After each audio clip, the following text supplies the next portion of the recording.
My name is Fred Shilling. I'm a human being first, and I will always be a human being.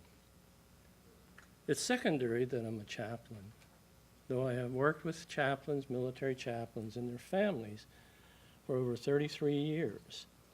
2 years ago, a military chaplain called me and said, "Fred, I've just returned from my second deployment in Iraq. I have trauma from that, but my real trauma is at home. I do not know how to transition back with my wife and our 2 girls. I need to work with that trauma, and my wife wants to work with that trauma, and our girls are already in trauma because they don't know how to relate to a father who has changed." So for these last 2 years, I've been involved with them. And as we have worked together and have come to see, because they have been my partners in learning how to take trauma and change it into transformation. And so out of their experience, we have developed the reality that, first of all, stories need to be told about what has happened both over there and at home. Secondly, what is happening now, both in the military and at home. And thirdly, and most important of all, what do they want to happen that is life-giving and transforming? And out of those stories, we are using Dr. Paula Kaplan's book, When Johnny and Jane Come Marching Home, because she has a chapter that provides the skills and the practices to learn to listen.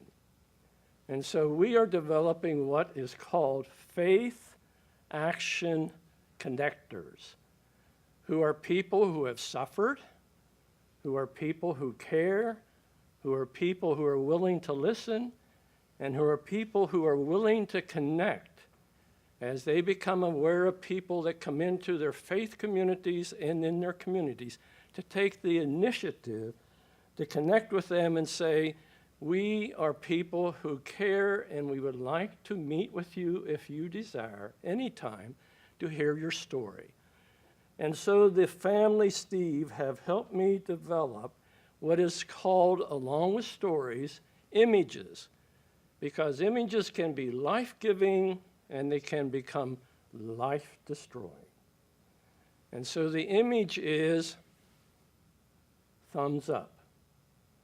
Guess what most people experience with what they've been through? Thumbs down.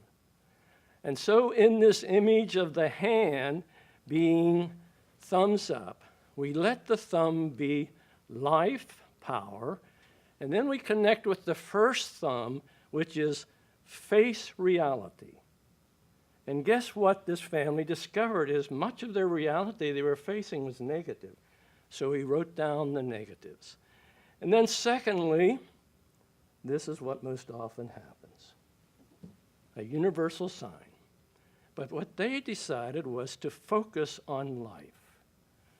Face, reality, focus on life. And they identified several simple ways to focus on life with each other, which became healing and grew so that facing reality that was negative began to diminish.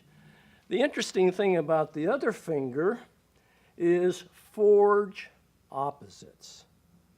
Life and death, separation and intimacy. An interesting one that they developed was faith and fear. And as they looked at these and kept them connected, rather than using them against each other, they came to the pinky. The final F, which is the weakest, but for them became the strongest force in the world, grace. The force of grace, which is life-giving, always free, always available, completely unconditional. And to their amazement, the way that the force of grace emerged for them was they began to tell stories that became an adventure of new life and developing the next chapter of Thumbs Up.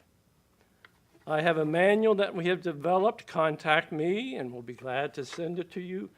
On the next journey, which is the soul, the depth of one's being, where amazing soul gifts can emerge. Thumbs up, try it, and it will work.